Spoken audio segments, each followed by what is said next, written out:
Hello everybody! So today I'm coming to you live in one of my mama's houses that I help with meal prepping, and we're making a quinoa crust. So we're actually going to make a large batch and we're going to freeze it and hold it in the freezer for quick and easy meals on the go. That's a healthy option. So I'm just going to show you how to whip up your quinoa crust really quick. One key thing to remember is that you need to soak your quinoa overnight ahead of time. So since we're making pretty much a double batch, I've got a lot here, but I'm going to just show you how to make one ahead of time. So this is already pre-soaked. We soaked it overnight. Make sure the water's about an inch over, and then the quinoa absorbs it and it becomes softer.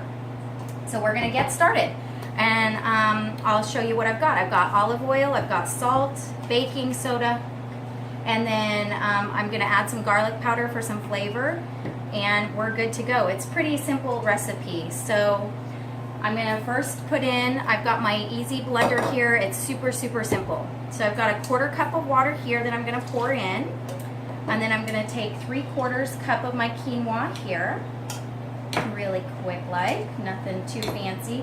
And if you know me well by now. I'm not too much on measuring exact, so about 3/4 of a cup. That looks good. We're going to pour that in here. If some sticks to the side, just give it a quick little pound. That's good. And then we're going to put a little pinch of salt in here. Okay, so just about like a 1/4 teaspoon if you're going to measure. And then we've got our baking soda here. We need that so that it's our binding ingredient.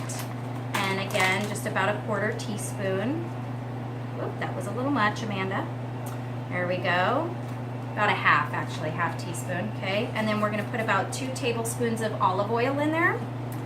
Okay, so again, you know me, I don't measure. We'll just see, about 2.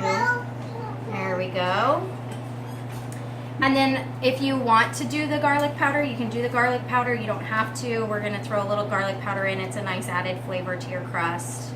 You could add some Italian herbs in there if you wanted to into your crust. You know, this is just a blank palette. Make it what you want it to be. And we're just gonna twist our lid on here. And don't mind the loud noise for about 30 seconds. We're gonna give it a good little blend.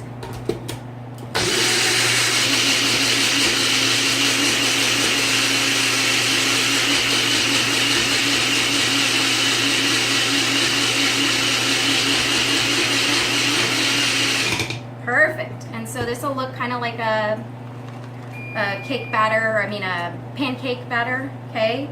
And then all you're gonna do, you can see I have my baking sheet here lined with parchment paper. I'm gonna give my trusty olive oil pumper here, give it a little pump. This way you can have less chemicals in your oil. This is really nice. And then I'm just gonna spray my pan, give it a good spray.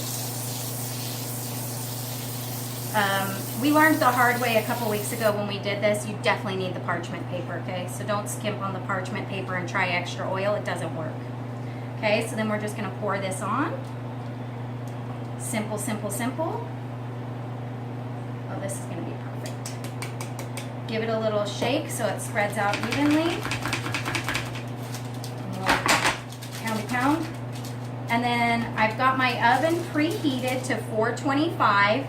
And it's gonna go for about 8 to 10 minutes, depending on how thick you've got this on here, on each side. And then you could prep it and serve it tonight for dinner, or you could cut it into single servings, throw it in the freezer, make individual pizzas for lunches and dinners.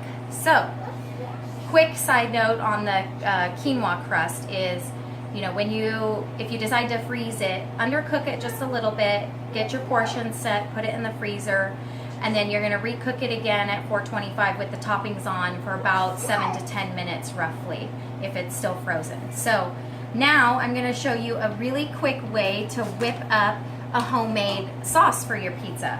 And it doesn't have to be anything fancy again, but we're just going to work with some easy ingredients. So I've got my Italian herbs, I've got some cumin, and I've got some diced tomatoes. So note, if you want it thicker, to drain off just a little bit of the liquid.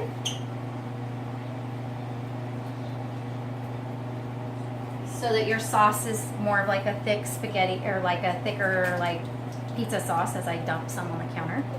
And then, you know, whatever your flavor tastes are like, you know, put some Italian herbs in it and a little bit of cumin. Oh yeah, I'm making a mess. I'm making a mess for Stephanie. It's okay. And then we like garlic, they like garlic, so we're gonna throw some good amount of garlic. How much do you want in here? All of it? Yeah. Okay. So we've got like 10 cloves here. Perfect. So we're gonna throw all that in. And again, this is easy peasy. You can use your smoothie blender, whatever. Crank it on.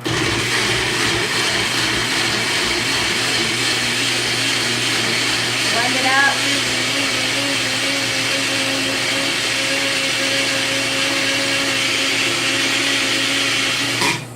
And we've got ourselves a yummy pizza sauce that has no added junk in it. So we didn't have to add any sugar, because if you guys go to the store and you buy pizza sauce, look at the ingredients. Sometimes like the second ingredient in the pizza sauce is sugar. We don't need sugar in our pizza sauce. We just need some tomatoes, some spices, some herbs, something to give it some yummy flavor. Spread it on your crust and you're good to go. So that's it. And then we're just gonna spread this on our crusts when we want it and have ourselves some really healthy pizzas. You know, you can throw some pepperoni on it, you can throw some olives, you can throw all kinds of vegetables. I made mine last weekend. You guys might have even seen my post where I put broccoli, cauliflower on it, arugula. I mean, you could put goat cheese on it. You can make them fancy, you can make them easy, bell peppers, onions. It's endless. Load them up, make them healthy, make them good for your body, and everybody's gonna love them. So again, hope you guys liked it. If you have questions, ping me, let me know. Subscribe to my newsletter. I'll see y'all later. Smile, be happy and healthy. Bye.